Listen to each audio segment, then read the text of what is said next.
Welcome everyone to my channel. If you haven't been here before, sit down, pull up a seat, and we're going to talk about The Tomb of Excalibur by Andy McDermott. This is actually the third book in a series, and it's a very good adventurous one. I audible listen to this, and let me tell you, very good. Very, very good. Though, I gotta say, the next audible that I listened to was even better.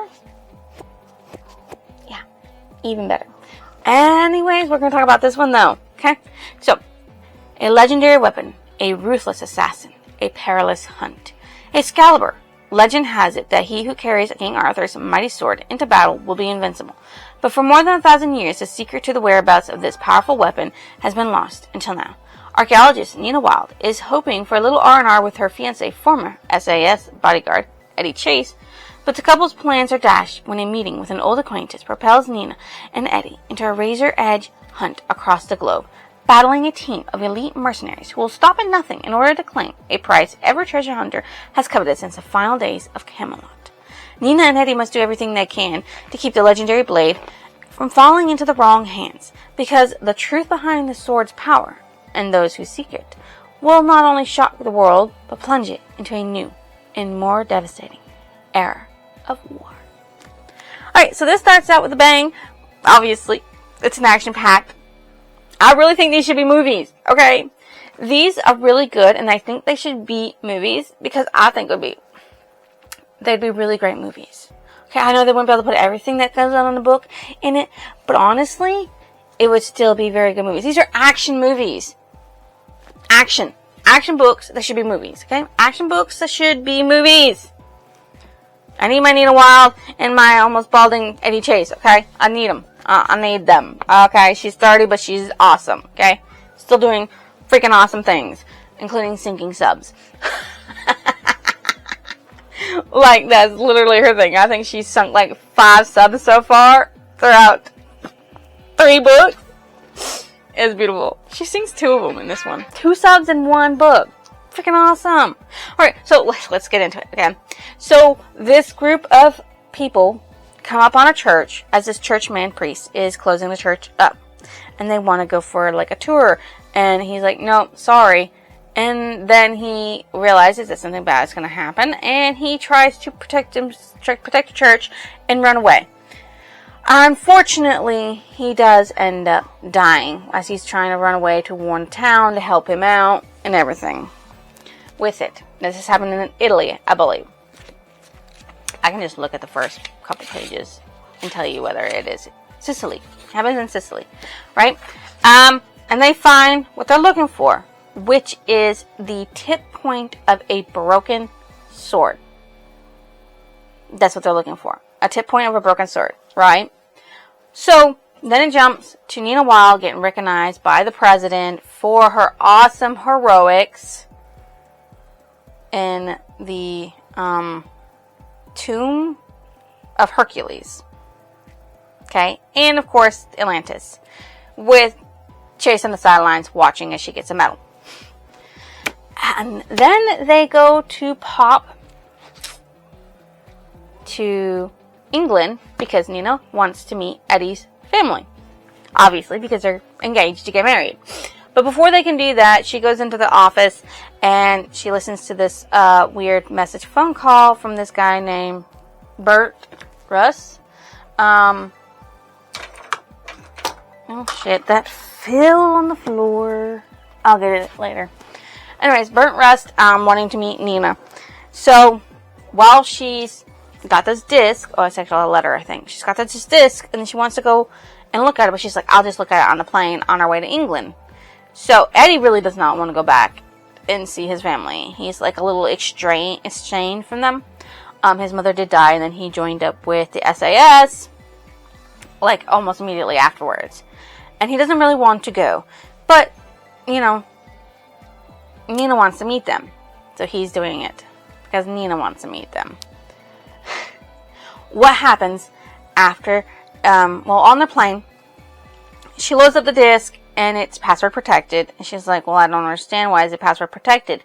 So she tries a bunch of passwords, trying to figure out what it is, but none of them work. So she calls him up, and he agrees to meet her in London not London, but wherever she's going, at a hotel at a certain time to talk about it. Because he's not going to give his password over the phone. He wants her to meet with him.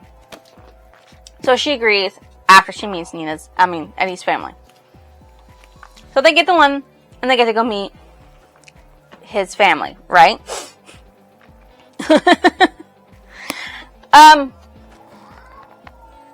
He has a sister named Elizabeth, which he calls Lizzie, and she has a daughter. Fuck. He's a grandmother too, by the way. They call him Nan.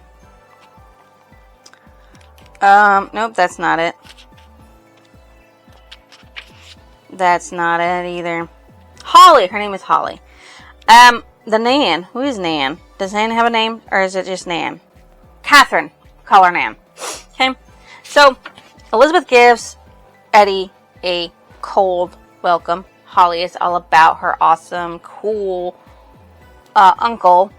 And Nina being, Dr. Wilde and being the one to discover Atlantis and everything. And Catherine, Nan, is having fun talking to them and everything. So they're just trying to get along with them and have conversations. Eddie actually takes Holly out to get her a phone, and then takes Nan grocery shopping while she goes back to the hotel to talk to Burnt, whatever his name is. What is his name? Rust. Okay, his name is Rust. Rust Burnt, I think it is. Burned. Yeah, okay. So Rust Burned, right? Okay. She meets Rust Burned. They start talking about Excalibur. Caliburn and Excalibur. And how Excalibur is actually real. And he thinks he knows where it is. And it actually does glow. Right? So, yay! On all that stuff. I don't know why I said yay. So yeah, they're talking about it, and she's like, very skeptical about it, and then they're still talking, and he's giving off, like, all kinds of things about how the king had Caliburn, and Caliburn shows the way to Excalibur, and how Excalibur is, more powerful, and wielding, and it only happens with ley lines, and then Rust gets shot in the head, and while she's concerned about that, Maximo, who has a weird thing going on with him, he's one of the bad guys. Maximum, it works for a bad guy, actually. He's not really a bad guy per se. He's Russian, but he's working for this guy. He's not really bad. He just works for this guy. And he's got a little haywire, because he's got a plate in his head, from when he got shot, and he survived it. But his receptors got mixed up. So instead of feeling pain when he gets hurt, he feels pleasure, and when he feels pleasure, he feels pain. So, like, literally, he's messed up. Nina chases after him to get her laptop back, because obviously the laptop has a disk in it and has everything that Rust was entrusting to her to find Excalibur, right? So she rushes after him and hits him, and then realizes that he's messed up a little bit, and then runs away from him as he chases after her. He escapes the hotel eventually, her trying to get to him, and then as they do, Nina, running through the hotel, calls up Eddie and says, "Hey, look, I need you here now." Rust was killed. So Eddie gets to the hotel with his Nan, and Nina gets in the back seat with the groceries and says after him, they killed Rust and has my laptop. And he's like, "I got my Nan with me, we can't do that." And the Nan's like, "You heard her. Go after him. Now he's getting away, Eddie." So Eddie does what his Nan asked him to do and what his fiancé says to do, and goes after them. And then a wild chase happens, which of course tears up the little town that Elizabeth lives in. And both Nina and Eddie and Nan get arrested, but the bad guys get away. They're let out by Mac, of course, who he called in the favor in. Well, not just Mac. It was somebody else as well. Not Mac per se, but Peter, or is it Paul? He doesn't really like this person. Peter Adderley, who is like, "Where's my invitation to the wedding? I hope I get one." Gets him out. Mac is also there. They bring in a guy named Mitchell. Jack Mitchell, I believe it is. Now, of course, Elizabeth is very upset about Nan. getting hurt, and Nan's like, I'm fine, but we have to talk. And then Arlie's like, I don't know a thing, he's not telling me anything, but apparently it's top secret and everything. And then they bring in this guy named Mitchell at the embassy. Oh no, at Elizabeth's house, because the embassy comes along. Jack Mitchell, he's from DARPA, Defense Advanced Research Projects Agency. And he says that Excalibur is real and that the Russians want it to power a device that will destroy the world. Will cause world war, and it'd be terrible and everything like that, and that they need to go after it. And that Nina is a top dog and knows everything and can discern things, so they decide that she's the one that they have to listen to, right? So they go through and they talk about things, and they go to Greece, okay, where in Greece, I don't think it's on a submarine, but it's a church, I believe. No, it's a castle. They go to Greece where this castle is. Now the castle,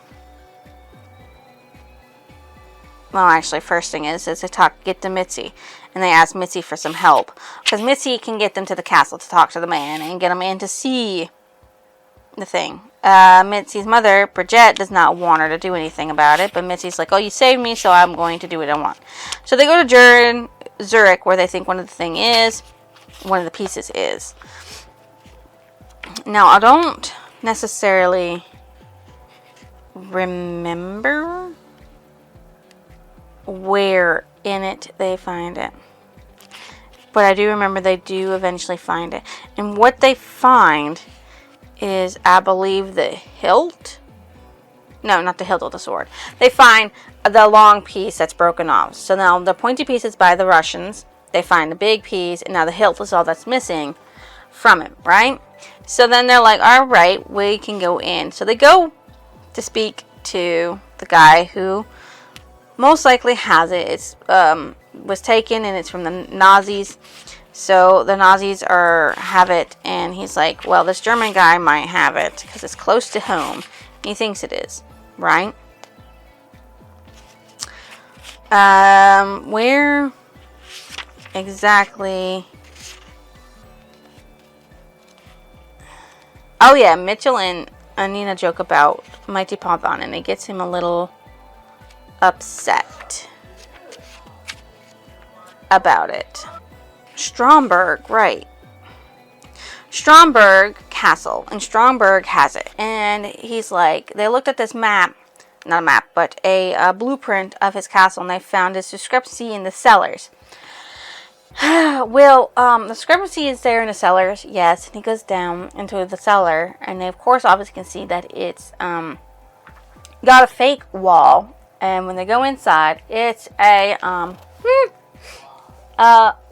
sexy dungeon, okay, and of course Stromberg is the sub and his servant is the dom, so in this situation a master and servant switch, but he's like, yeah, here, I'm embarrassed, and then they're like, okay, well, this back wall back here needs to be broken down. So they actually break the wall somewhat, and they see in it, they see Nazi swastika and everything. They're like, okay, so this is it. So they break it down, right, and they find it, the hilt. And while they're in there, they're like, we have to call because this has to be taken care of. And he's like, yeah, but let me just move my dungeon, okay? And they're like, yeah, sure. And then a guy comes in, and then a fight happens. Domika, who is the one who's a sniper rifle maximum, are there along with other people. And a big-ass battle breaks out for the hilt. Okay. They're fighting, and of course, Mitchell, Chase, and Nina escape, but when they escape with Mitzi. Now, the sad part is Mitzi dies. Mitzi gets shot in the head. Bullet here, brain skull explodes in the back. Now, Chase has never lost any of the women he has ever saved and rescued in other countries when he asks them for favors, calls in for favors. He's never lost any of them, and this is the first time he has lost somebody, and it really trudges him down, and he's like, I don't want to do this no more. I want to go back to a cushy life where we're not risking our lives for these adventures, because I've never lost anyone before, and I don't want to lose you, Nina, because I love you and I want to be with you, and we can't be together if you get hurt and everything like that. And she's like, nope, I gotta go on. So she moves on to go to London, to where they think the tomb might be, where King Arthur will possibly be, where Excalibur will most likely be held at. And while they're there, they meet a girl named Chloe, who is a researcher, and she goes to this, like, I don't remember what the mound is called, but it's a mound, and it's a huge mound. And so they go searching for it, and they actually find the stone slab underneath this thing, and it's got, like, words about King Arthur and Merlin. So, like, they agree they're going to come back and dig it up the next day. While they're doing that, Chase had his conversation with Mac and realizes that he has been running away.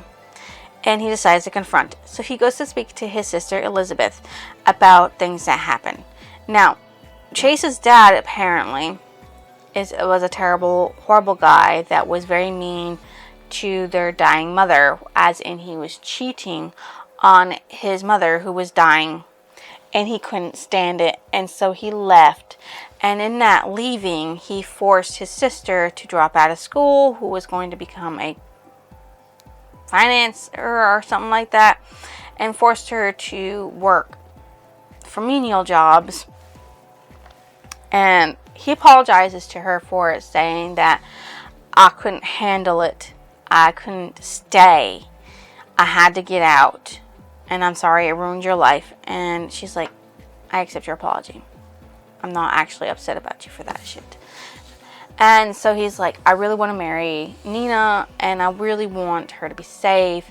And so he's like, I gotta tell her my family history. I gotta tell her why I don't talk about my family, why I did what I did.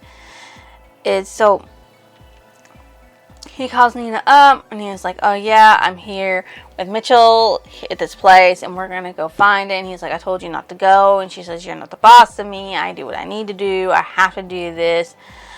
And it can't just stop. Decides to go after her.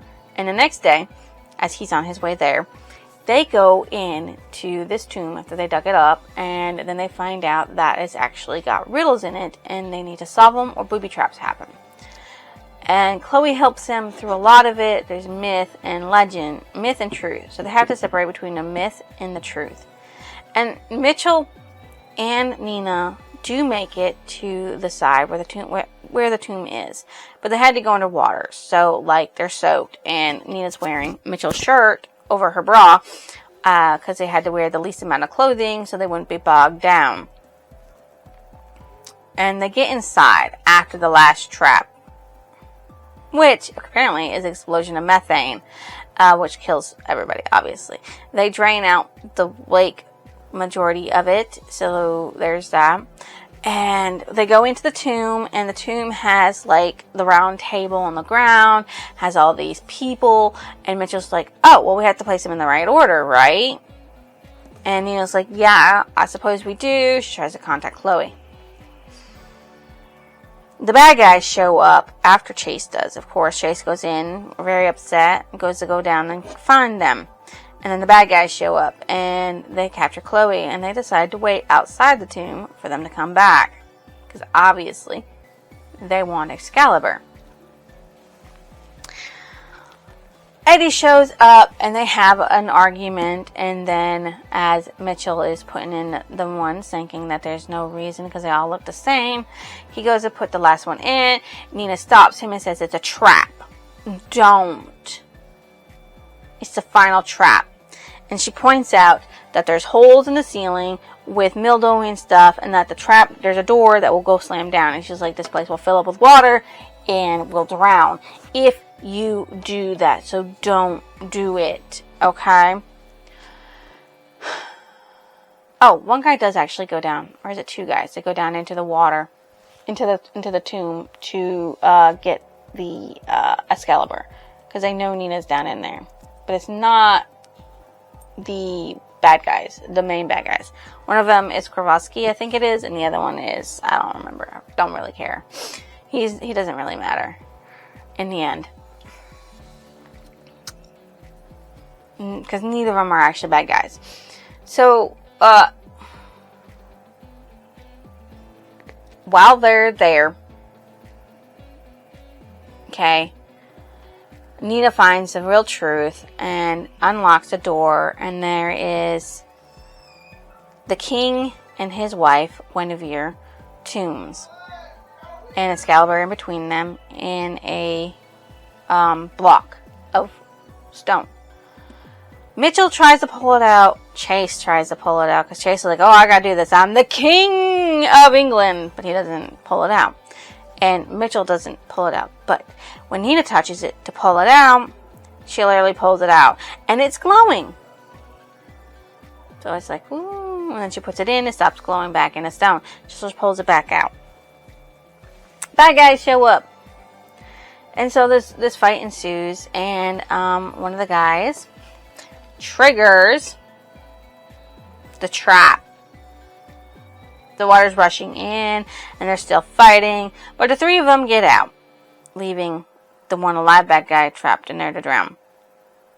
So Nina, Chase, and Mitchell head back out, but Nina and Mitchell have to come out because they threaten to kill Chloe, so they come out, and then Chase decides to set up a bomb with the camera that she took pictures of everything, and yeah, explode the tomb.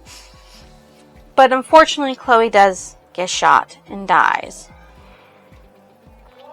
And Nina is taken, well, not taken prisoner, but Nina is hurt, and they do finally escape. But the bad guys have Excalibur. So now they have to figure out how to get Excalibur back. Well, actually, no, the bad guys don't escape. Mitchell has it.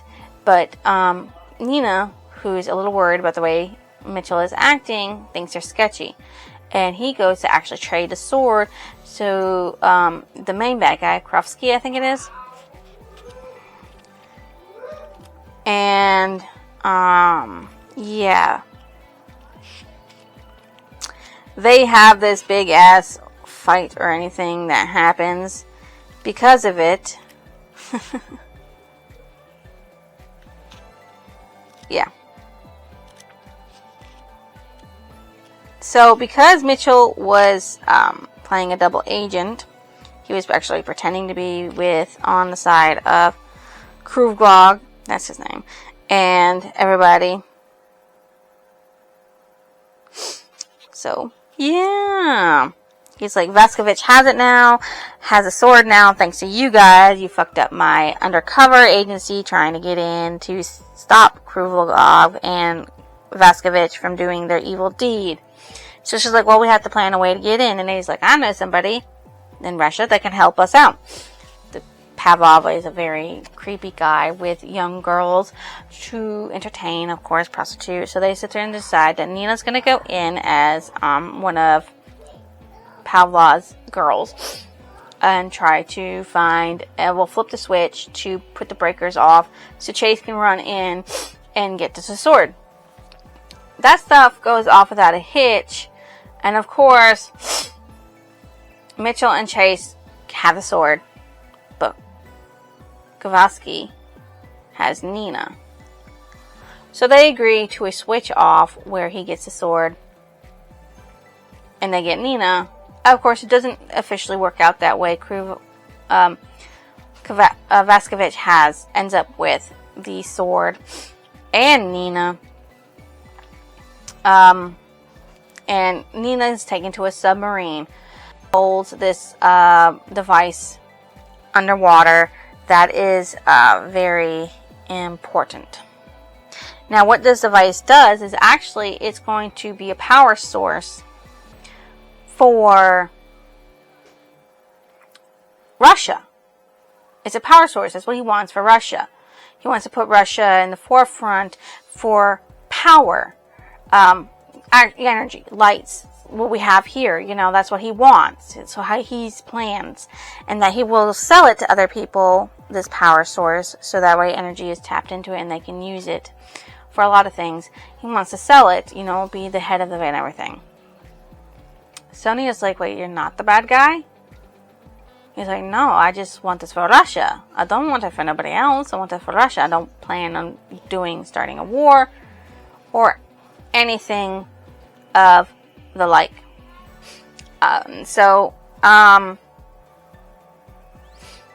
Chase, of course, goes after, and so doesn't Mitchell go after Nina.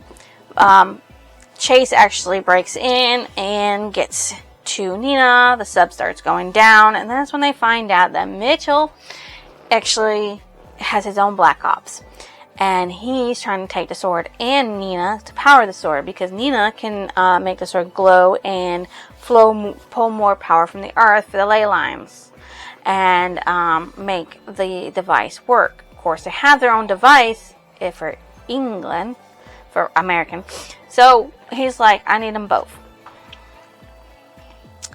Nina and Eddie make it out alive and out of Russia with the help of Maxima. Eddie goes to see Pavlov and realizes that Pavlov is dead and that it says, call your sister. So he calls his sister, and he knows that Mitchell's listening. Mitchell has stolen Holly away, so they make an agreement for an exchange. Nina for Holly, which Nina agrees to immediately, even though Eddie doesn't really want to. She's like, that's my family. I can do this, even if you can't. I'm going to do this. I'm going to exchange my life for Holly's. So, Eddie calls in Mac for favor for infrared information, so he knows what the hell's going on. Mitchell has his own shit. And so the exchange happens, and then Mitchell obviously, of course, tries to kill Eddie and Holly, and it doesn't work. In the end, Eddie kills off who Mitchell had brought along with him for support, but he does get away, unfortunately, with Nina and a sword. So Eddie tracks everything down, because he's seen that the sub that he was picked up in, that Mitchell escaped in with the sword, was American. So he tracks it all down and gets to the ship, the submarine ship that Mitchell and Nina and the sword are on. Of course, one of the guys that helps Eddie out does die in the helicopter, and he gets on board the ship, the submarine, and gets into it, and the big ass fight ensues again, because Mitchell thought Eddie was dead, but no, not. And he traps Nina inside this device with the sword and powers it up. And he's like, what we're planning to do is strike an American ship and blame the Russians, so we can start a war that will set the Russians back. And we'll have, well, not start a war, but put us through something. And he's like, I'm doing this on my own. Nobody knows I'm doing this. I'm doing this for America, to keep us ahead of the game. Nina hates it, of course.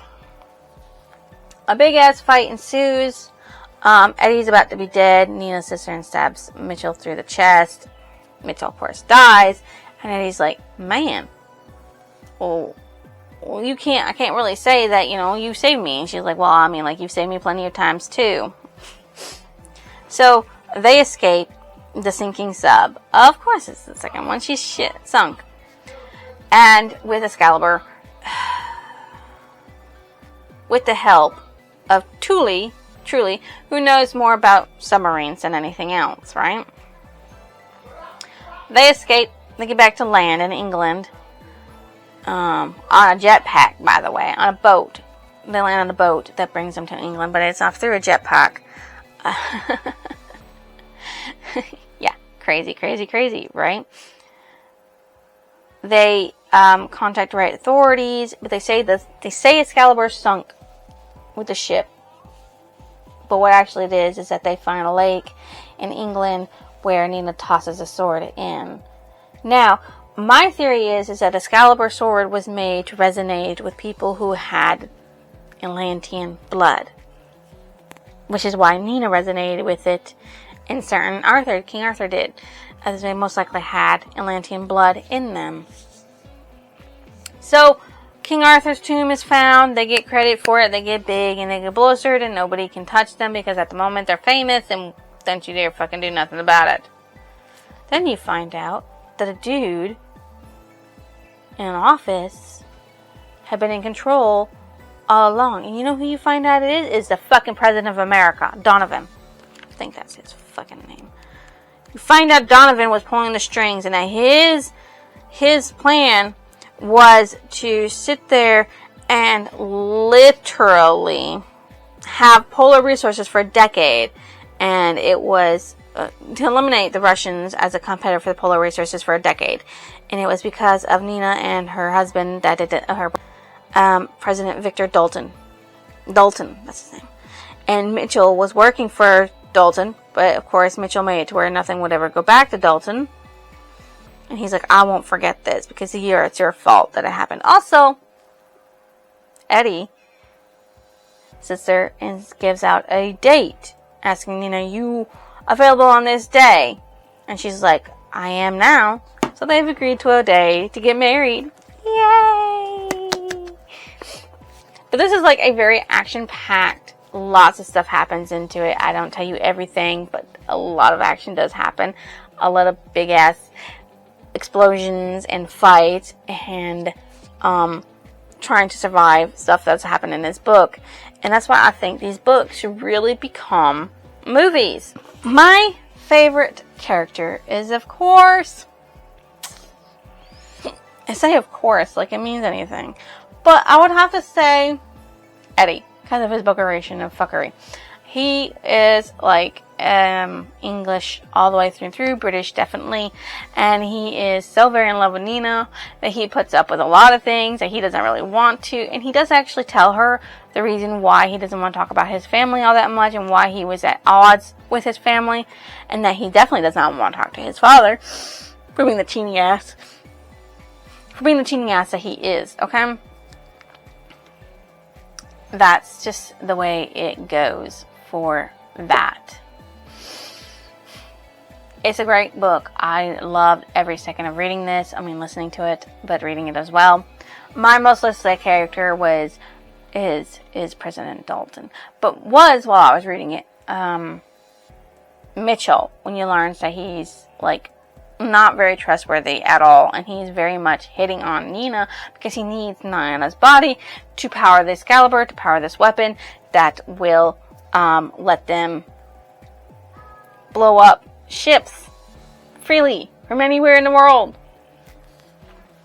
Okay, what stood out as memorable, that the Excalibur is real and it glows, and it's very much, when it's in her hands, it slices through everything like butter. But when it's in other people's hands, it's just a regular ass sword and it doesn't really do anything. And Excalibur also weakly glows, so it's like a lesser version of the sword, and this sword is like was made by Merlin a long ass time ago, and why they think it's magic because of the way it glows and everything, right?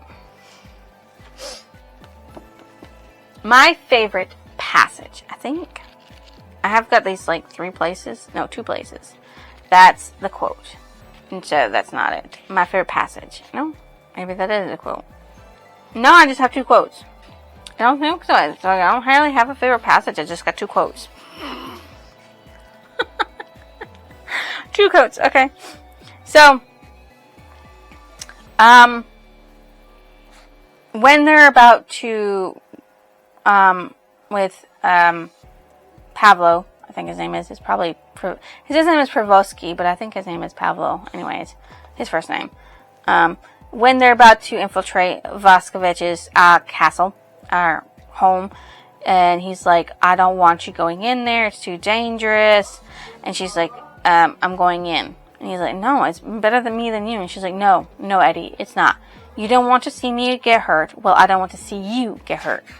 Eddie, we're getting married, we're going to do everything together, which means we share the risk. Either we both do this, or neither of us does, and if we don't do it, Vaskovich wins, and all the people who've died trying to stop him will have died for nothing. I know you won't let that happen.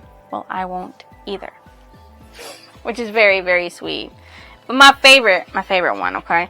And she's like, thank you. He's like, she's like, for everything. I just realized what you were trying to tell me in London at the embassy about not wanting to lose me. And he's like, what made you realize? And my favorite quote, oh, you know, just that you sink a nuclear submarine to save me. Most women don't have a fiancé who do that, so I'm pretty sure I found the right one. I mean, like, seriously? Yeah. He does. He actually goes after her and everything. He will do everything in his power to rescue her time and time again. Like, he goes on these crazy adventures with her time and time again. He is, like, so in love with this woman that he will risk his life over and over again. So what did I think about the end of the book? I'm a little sad that Excalibur has been thrown into a lake. I mean, obviously, I think that they should have kept it in their home, in their apartment, and just never told anybody that they had it, because obviously it's a very important part of history in this universe. But yay! They finally have a date for getting married, and Eddie has made up with Elizabeth, so now he's got his sister, and his nan, and his niece all together. So yay for that. And President Dalton, you're an asshole who allowed somebody to die doing something fucking evil. At least in my power. What book did it remind me of? All the other books that I've read of Nina Wilde and Eddie Chase. Because, come on, action-packed. Actually, you know, like Demons and Angels by Dan Brown, his series is also sort of action-packed. But Dan Brown's Robert Langdon does not stick with one woman in it so far. But this, you know, Eddie is stuck with Nina. He loves Nina. He is, like, really into Nina. So fucking much so. This book, as you know, is part of a series. As far as I know, there are 19 books currently written for this. 19, and this is only the third one in the series. And it's called the Nina Wilde and Eddie Chase series. Long ass mouthful. But, it's a very good series. And I am excited to continue reading it. I only read up to a certain point in the books, and I'm excited to get into the rest of them with you guys in the future. But I'm also excited to read you ones that I haven't actually read so far. So we are in for a very good time. I am super, super fucking excited to continue this series. You guys have no clue. I can't wait to finish reading the series the parts of the books that I haven't read. Which are a lot. There's a lot of books. Okay, I think I've only read up like to 8 or 9. And there's like more that I need to get. And I don't even have all of the books either. I don't have 2 of them at least, I think. But I'm not going to purchase them until I have caught up with the rest of the series. So there is that. I rated this book. What did I rate this book? A 4.5. It's that fucking good. I really think it deserves becoming movies. I really do think these books should be movies. They're so action-packed. And there's so much going on in this series. I mean, the overarching series is that Nina Wilde and Eddie Chase are just trying to uncover the secrets of the world and the archaeologist, because she's an archaeologist and she just wants to know about the past. But each book has their own very fucking good plot and lifeline, and they're just so fucking good. You need to go ahead and read them, okay? You just need to. So if you guys think it's a like, comment, or a lovely subscription, which you go ahead and drop it down below. I will see you in next illusion.